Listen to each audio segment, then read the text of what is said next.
Entonces, la clase pasada empezamos un nuevo capítulo del libro y un nuevo tema, que es como ven en el título de la presentación. No olviden entrar en la presentación que está en Discord para que vean las diapositivas.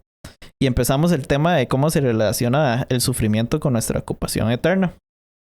Hablamos, bueno, ahorita vamos a hacer un pequeño repaso. Bueno, voy a hacer unas cuantas cosas que dije la clase pasada.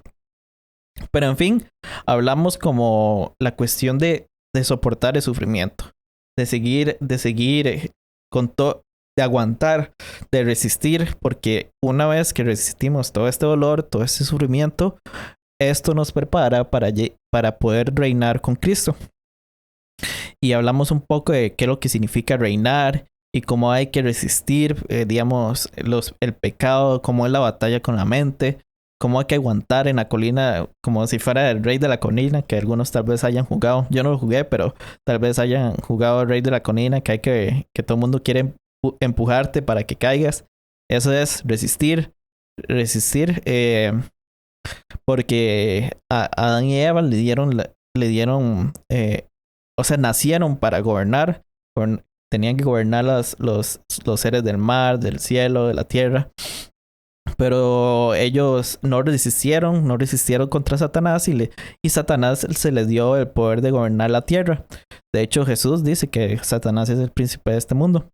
Pero Cristo venció para rescatarnos del reino de Satanás. Y ahora dejamos a la mitad más bien el tema o el punto que vamos a ver ahorita, que es ahora conquistamos a Satanás, a sus secuaces y al mundo. Y eso es lo que vamos a empezar hoy en la clase. Entonces ya pueden ver las diapositivas en la presentación. Recuerden que estamos en este punto que es ahora conquistamos a Satanás y a sus secuaces y al mundo. Voy a retomar algunas cosas que dije de la clase pasada. Y es que... esto no, todavía no. Y lo que dije la clase pasada, ya casi terminando, dije, entonces, como Jesús, enfrentamos el sufrimiento, el mal y la muerte. Como Jesús, somos considerados ovejas para el matadero. Y como Jesús, somos más que vencedores. Ahí expliqué qué es lo que significa más que vencedores. Vencemos las dificultades, la enfermedad, el ridículo, el sufrimiento, incluso la muerte. Y nuevamente, en realidad, vencemos a través de estas cosas. No vencemos evitándolas. Ahora, no sugerí en toda la clase pasada que no deberíamos tomar una aspirina para el dolor de la cabeza o una Panadol o no sé. Ciertamente podemos y debemos evitar el sufrimiento innecesario. Pero en momentos en que no hay otro recurso más que el sufrimiento, vencemos resistiendo ese sufrimiento. Y Clay Jones termina diciendo, vencemos cuando creemos que obedecer a Dios nos permite derrotar a los enemigos más malvados y poderosos que jamás haya enfrentado a un ser humano. Incluso si nos matan, vencemos cuando permanecemos fieles. Así de los santos del Apocalipsis leemos, ellos lo vencieron por medio de la sangre del Cordero y por la palabra del testimonio de ellos, y no amaron sus vidas, llegando hasta sufrir la muerte. Entonces se les recompensan a estos santos. Y ahora sí, vamos a continuar con la clase de hoy, ya esto es nuevo. Y vamos a dar unos ejemplos de cómo vencemos ya en nuestra vida cotidiana.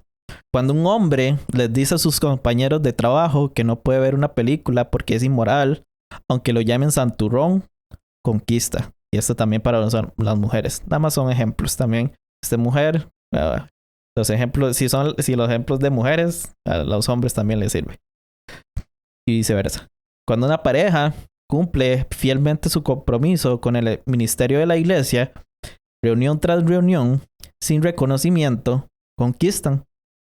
Cuando una mujer alienta cortésmente a un amigo cristiano o amiga en la foto a que deje de mentir y es rechazada por hacerlo, conquista. Cuando una mujer se arriesga a perder amigos porque educadamente se niega a escuchar sus chismes, conquista. Cuando una pareja les da dinero a los pobres, verdaderamente pobres, en lugar de comprar un mejor auto o asegurar una mejor jubilación, conquistan. Cuando los padres le niegan a su hijo adolescente algo atrevido que todos los demás padres permiten, conquistan.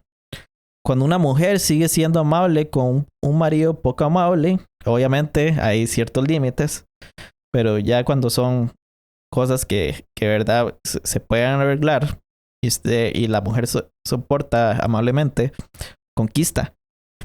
Cuando una mujer se niega a casarse con un no cristiano a pesar de que sospecha que es y que puede ser su última oportunidad de disfrutar el matrimonio, conquista. Cuando un hombre cuida a su esposa inválida y agradece a Dios, conquista. Cuando un hombre vive lo suficiente para para ver morir a su cónyuge y a todos sus amigos, pero continúa honrando a Dios, conquista. Cuando estás aburrido y te encantaría ver la televisión, pero no lo haces porque no puedes encontrar nada adecuado para ver, conquistas. Cuando te insultan, pero te muerde la lengua y no respondes del mismo modo, conquistas. Cuando tienes cáncer, pero permaneces fiel y agradecido, conquistas, incluso si el cáncer te mata. Estos requieren la perseverancia que resulta de la fe, la convicción de las cosas que no se pueden ver. Consideren a Job. Sus hijos se querían y él era rico y famoso. Pero un día Satanás le dijo a Dios que la única razón por la que Job lo adoraba era porque su vida era fácil. Así que el Señor permitió que Satanás orquestara la muerte de sus hijos, el robo de su propiedad y la ruina de su salud.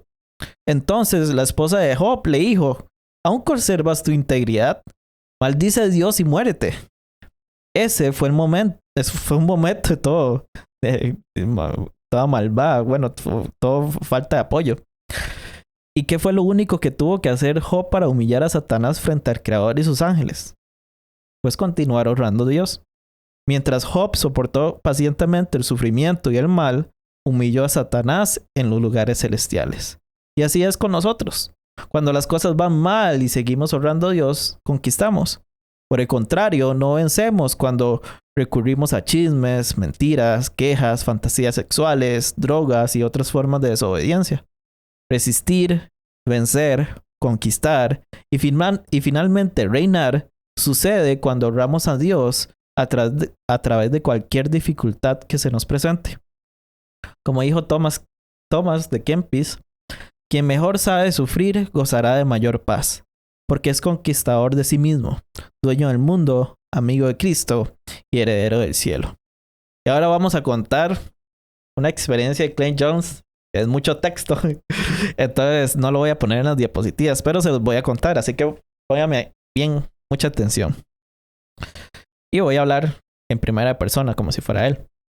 Cuando comparto el siguiente relato con el público, siempre empiezo diciendo: no se preocupen, no tienes esto, es extremadamente raro. En 2002, comencé a experimentar dolor de espalda baja. A medida que pasaban los meses, el dolor aumentaba y visitaba a diferentes médicos. Todos me decían que necesitaba hacer ejercicios de estiramiento, que es el remedio para el dolor de espalda de muchas personas.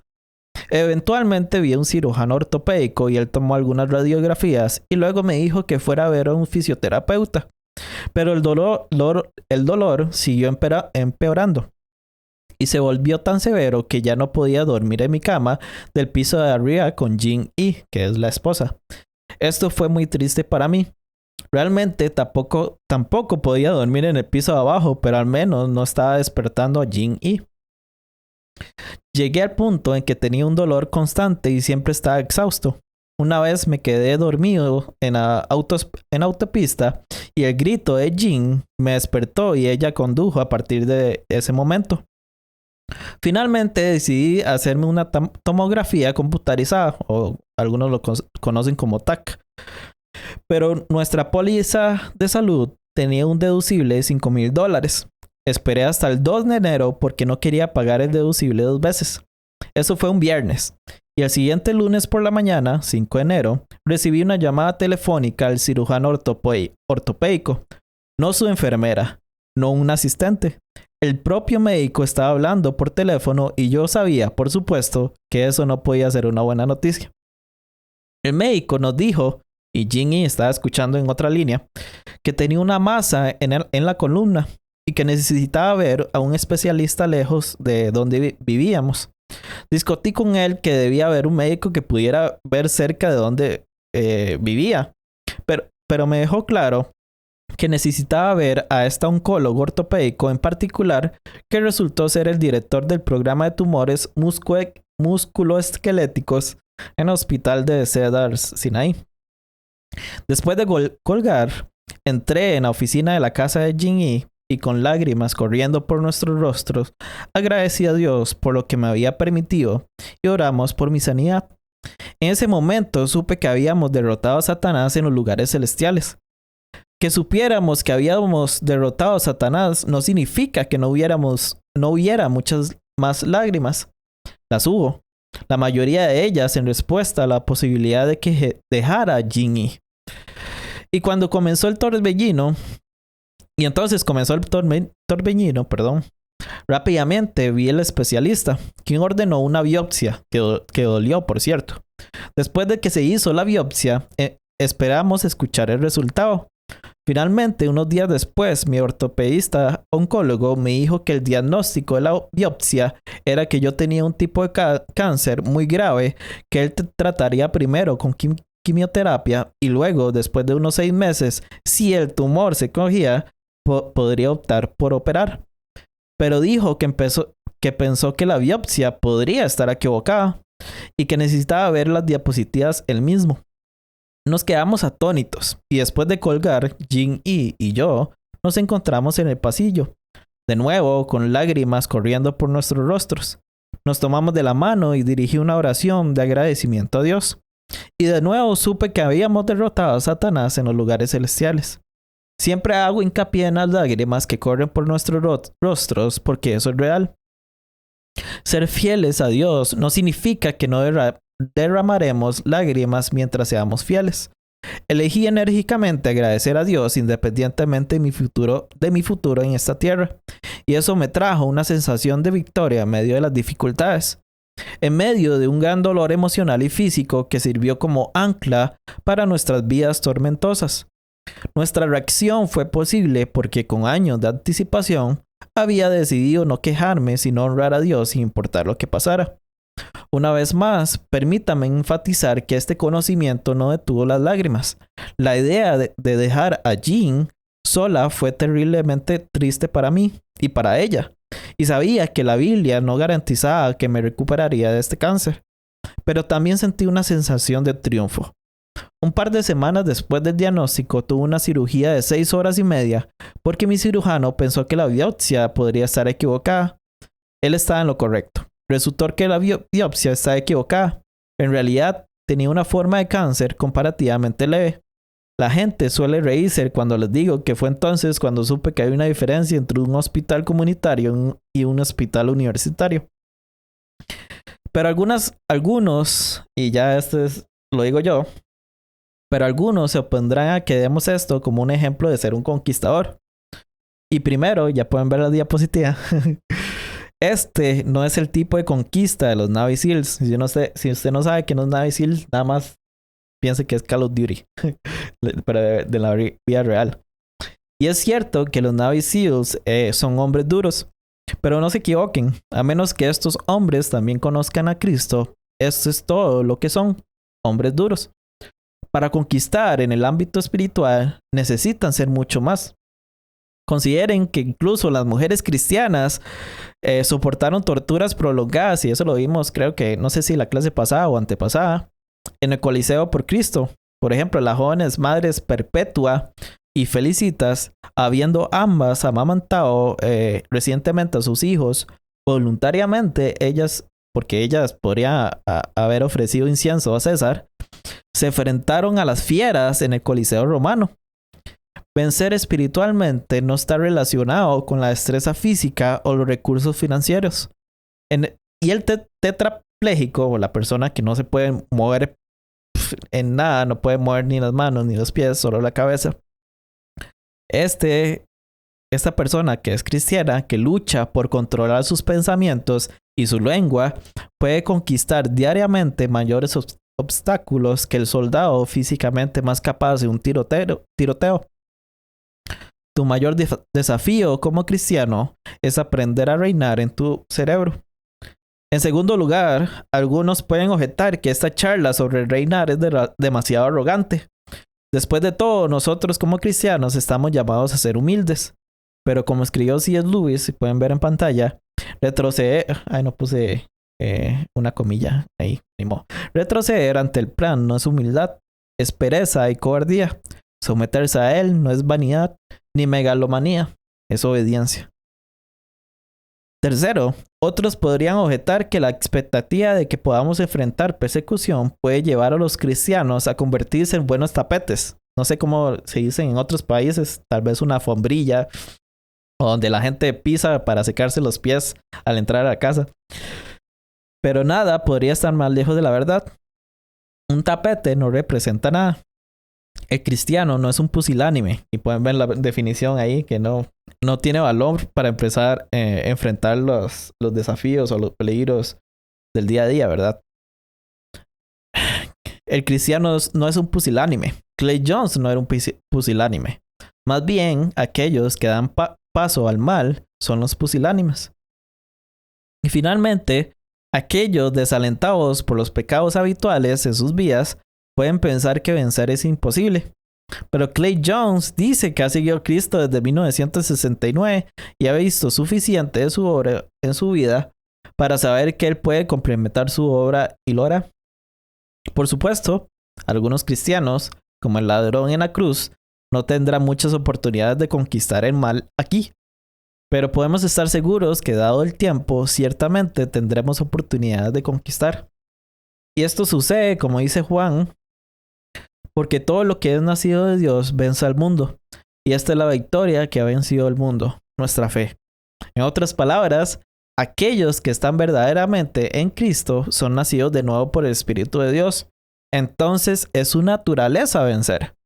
Los hijos de Adán pecarán. Los hijos de Cristo con el tiempo conquistarán el pecado. Por eso Juan escribió: hijos míos, vosotros sois de Dios y los habéis vencido, porque mayor es el que está en vosotros que el que está en el mundo. Satanás no es rival para el cristiano que persevera mientras el Señor obra en su carácter. Y ahora no estoy diciendo que los cristianos no lucharán con el pecado. De hecho lo harán. Todos los cristianos lo hacen. Mi punto es, si los cristianos continúan permaneciendo en Jesús, entonces con el tiempo disfrutarán de una mayor victoria sobre el pecado. Y esto me lleva al último punto. Y reinaremos por los siglos de los siglos. Al vencer el mal, nos preparamos para reinar para siempre. Vimos en el primer capítulo del primer libro de la Biblia, de hecho el primer versículo de la Biblia que menciona a la humanidad, que Dios creó a la humanidad para gobernar. Y ahora, en el último capítulo del último libro de la Biblia, leemos quizás el verso más emocionante de la Biblia. Dice así: ya no habrá noche, no necesitarán luz de lámpara ni de sol, porque el Señor Dios los alumbrará, y reinarán por los siglos de los siglos. Y la mitad de la Biblia revela lo mismo. Pero los santos del Altísimo recibirán el reino, y lo poseerán para siempre, sí, por los siglos de los siglos. Y la soberanía, el dominio y la grandeza de todos los reinos debajo de todo el cielo serán entregados al pueblo de los santos del Altísimo. Su reino será un reino eterno, y todos los dominios le servirán y le obedecerán. Según 1 Pedro 2:9, somos linaje escogido, real sacerdocio, nación santa, pueblo adquirido para posesión de Dios, a fin de que anunciéis las virtudes de aquel que os llamó de las tinieblas a su luz admirable. Sobre esto, Bell señala que el real sacerdocio se traslada desde Éxodo 19:6, que la idea no solo del sacerdocio, sino también de la realeza. En Apocalipsis 2, del 26 al 27, Jesús dijo esto: y al vencedor, al que guarda mis obras hasta el fin, le daré autoridad sobre las naciones, como ya también he recibido autoridad de mi Padre. Luego en Apocalipsis 3:21 él dijo que al vencedor le concederé sentarse conmigo en mi trono, como yo también vencí y me senté con mi Padre en su trono. Y acerca de estas bendiciones, Jesús nos dice que el que tiene oído, oiga lo que el Espíritu dice a las iglesias. Y ahora vamos a ver unos puntos importantes en cómo reinaremos. Primero, vamos a tener autoridad sobre las Escrituras. Reinar, por definición, significa tener autoridad sobre las criaturas. Una de las preguntas que me hacen, bueno, que le hacen a Clay Jones mucho, es sobre qué reinaremos. Reinaremos entonces sobre otras criaturas. Adán y Eva reinaron sobre todos los animales. Quién sabe sobre qué tipo de criatura reinaremos por la eternidad, pero Clay Jones, una vez, una mujer le dijo así: no quiero reinar sobre los demás. Y dice Clay Jones: lo que encontré interesante fue que tenía un caballo, y su pasatiempo más placentero tenía que ver con reinar sobre otro ser, un caballo. Eso es lo que son las mascotas. Criaturas sobre las que reinamos amorosamente. Bueno, algunos lo hacen, algunos que otros no, ¿verdad? Pero ya sea que estén con correa, en jaulas, en corrales o en tanques, reinamos sobre nuestras mascotas. Parece que algunos humanos tendrán autoridad sobre otros humanos. Pero Jesús nos dice que no nos preocupemos por eso, porque esta autoridad no será como la forma en que los humanos típicamente reinan sobre otros humanos en la tierra. Por ejemplo, en Mateo 20, y ven todo ahí el mero versículo, pero las partes en negrita son las más importantes. Una mujer le preguntó a Jesús si sus hijos podrían sentarse a la derecha y a la izquierda de Jesús en su reino. Jesús respondió que sentarse a mi derecha y a mi izquierda no es mío el concederlo, sino que es para quienes ha sido preparado mi Padre.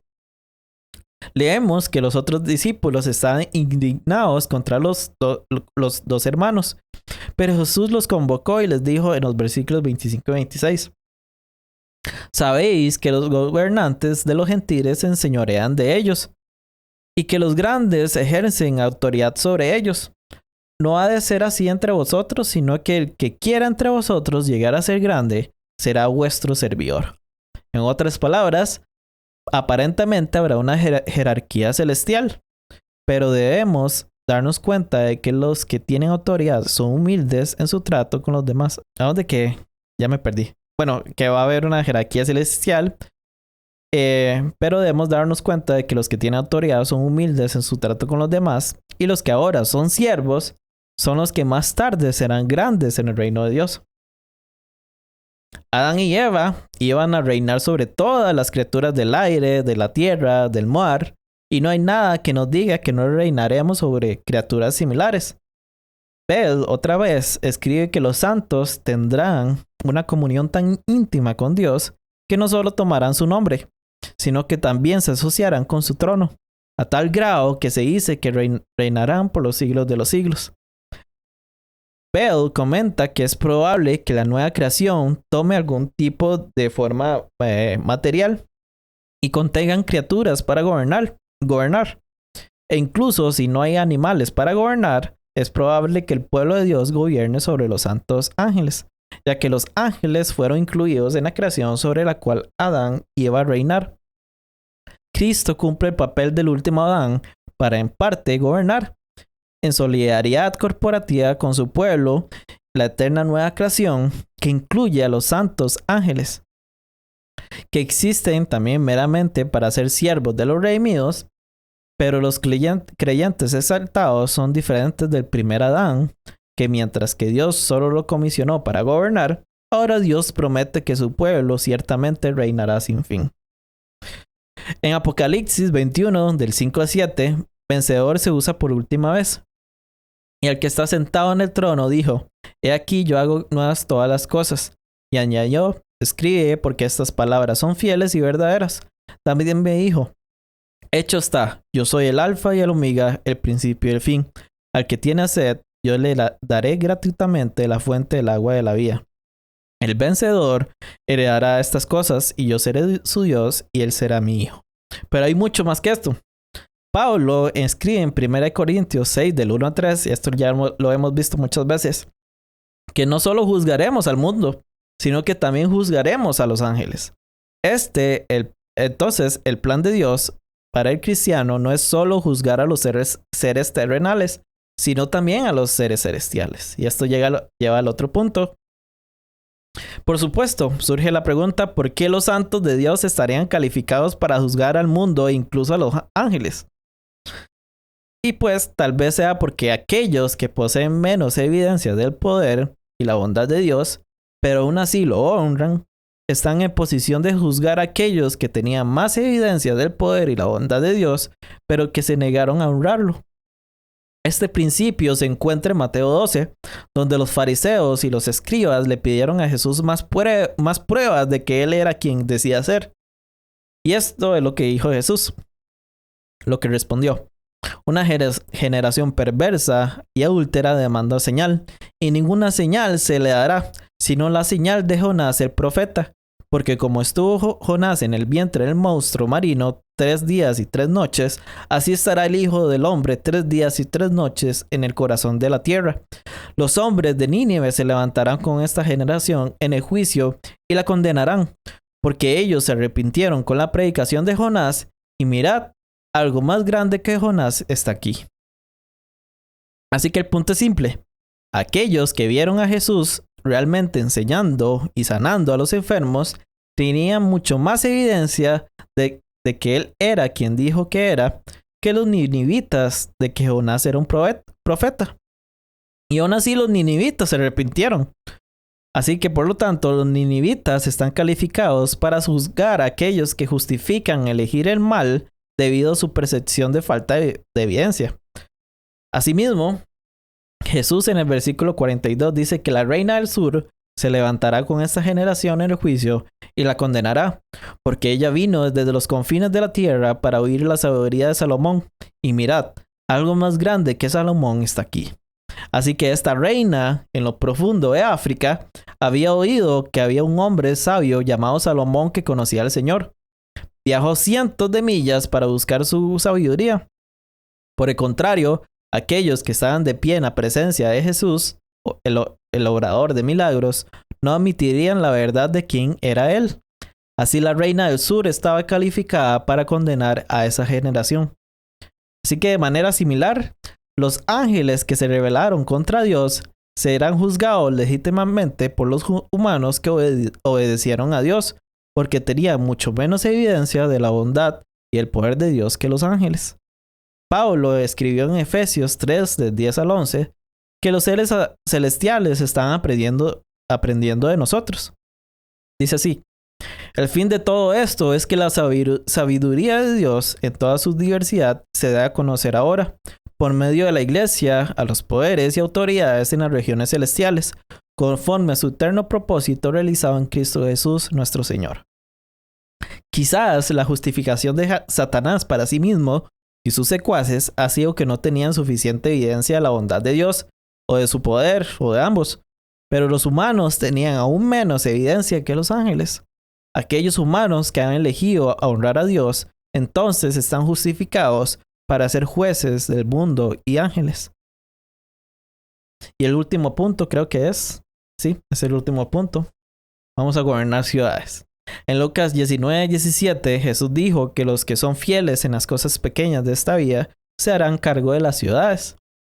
Dallas Willard observó de esta manera: tal vez sería un buen ejercicio de cada uno de nosotros nos preguntáramos lo siguiente: ¿realmente cuántas ciudades podría yo gobernar ahora bajo la autoridad de Dios? Si por ejemplo, y aquí piense en su ciudad, digamos, Baltimore o Liverpool, me fueran entregados con poder para hacer lo que yo quiera con ellos, ¿cómo resultarían las cosas? Una respuesta honesta a esta pregunta podría ser mucho para prepararnos para nuestro futuro eterno en este universo. Y todo esto es para el vencedor, el conquistador y el que reinará. Verán, como escribe de nuevo este señor, la intención de Dios es que cada uno de nosotros se convierta en el tipo de persona a quien Él pueda liberar en su universo, empoderados para hacer lo que queremos hacer. Después de todo, aquí en la tierra, no es el objetivo de los padres disciplinar a sus hijos e incluso obligarlos a soportar dificultades, por ejemplo la tarea o las verduras, para que en un día estén equipados para vivir una vida plena por sí mismos, tomando buenas decisiones con respecto a hacer lo que ellos quieren hacer. Así que, nuestro último punto, nuestro último subtema: las cosas verdaderamente grandes por venir. Quizás todo esto suene demasiado bueno. idea de que algún día reinarás suena como un cuento de hadas. Suena como a Blancanieves o la Bella Durmiente, que cayeron bajo el poder del mal hasta que llegó un príncipe, los rescató y se fueron y vivieron felices para siempre. En nuestro caso, los humanos hemos caído bajo el poder del mal, y el príncipe Jesús vino a rescatarnos y llevarnos a su reino, donde reinaremos con él por los siglos de los siglos. El cristianismo suena como un cuento de hadas. Bueno, si piensan eso, más bien es exactamente al revés, como diría mi mamá. Los cuentos de hadas suenan así. Tal como vimos, los que han estado con nosotros, como a la mitad de la serie, vimos con los autores de ciencia ficción, cómo los autores, digamos, relacionaban unas cuestiones de libre albedrío, pero al final era como un reflejo de la Biblia en lugar de al revés, ¿verdad?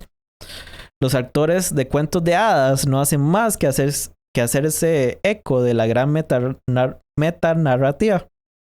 La mayor historia jamás contada. En otras palabras, Dios nos está dando el reino. Y no cualquier reino, sino el reino. Y una vez que Jesús venga, no habrá otro. Lo conseguimos todo. Este no es el pase de todo el día de Disneylandia o incluso el pasaporte de todo el año. Esta es la escritura de la propiedad. Él nos está dando una participación mayoritaria en una parte del cielo. Habla de gobernar ciudades, habla de verdaderas riquezas, nos dice que seamos fieles en las cosas de aquí, y luego nos dice que las cosas de aquí, las cosas que nos parecen tan grandes, son pequeñas. Bueno, si pensamos que estas cosas pequeñas de aquí en la tierra son grandes para nosotros, ¿cómo vamos a reaccionar cuando veamos cosas realmente grandes? Perdón. Así que no sé si ustedes han visto, digamos, no sé, en inglés, que la gente que habla aplaudiendo cosas verdaderamente grandes vienen. Y ya casi golpeo el micrófono, perdón. Así que vamos a reinar sobre ellas y lo vamos a hacer con Jesús. Este es el plan de Dios para nuestras vidas y siempre ha sido el plan. La población del cielo va a quedar igual para siempre. Bueno, eso debemos, si desmenuzamos esa pregunta, puede ser que supongas que tal vez alguien en el cielo vaya a pecar y por lo tanto sea excomulgado, ya no estás, te vas del cielo. Y ya respondimos esa pregunta, que si los santos, o más bien la pregunta de cómo Dios sería, cómo Dios logra que las criaturas que van al cielo con libre albedrío no pequen. Y ya respondimos eso en el tema. Bueno, ustedes si van a YouTube, hay normalmente son dos temas, dos partes del mismo tema. Y en el tema que hice, si tendremos libre albedrío en el cielo, yo contesté eso. Pero sí di 8 razones de por qué no vamos a pecar en el cielo y por qué no es necesario el ¿cómo se llama? El purgatorio. Que no es necesario un purgatorio si debido a estas 8 razones. Pero sí, no. Contestando la pregunta directamente, ¿la población va a quedar igual para siempre? Sí. Porque nadie, primero no, los que están en el infierno, ya eso sí pueden ver en la parte porque el infierno es algo justo, o algo así era el tema. Vimos que los que están en el infierno están ahí porque quieren. Y obviamente aquellos, como dice C.S. Lewis en una de las clases que di, que las llaves, que el lugar, usted ha visto que una puerta tiene como el llavín para abrir, ¿verdad? Que la llave del infierno están cerradas, está cerrada por dentro, ¿verdad? Entonces, las personas que están en el infierno están ahí porque quieren. Y entonces, los santos no van a pecar y los que están en el infierno no van a querer estar en el cielo. Entonces se va a quedar igual. Esa sería como la respuesta corta.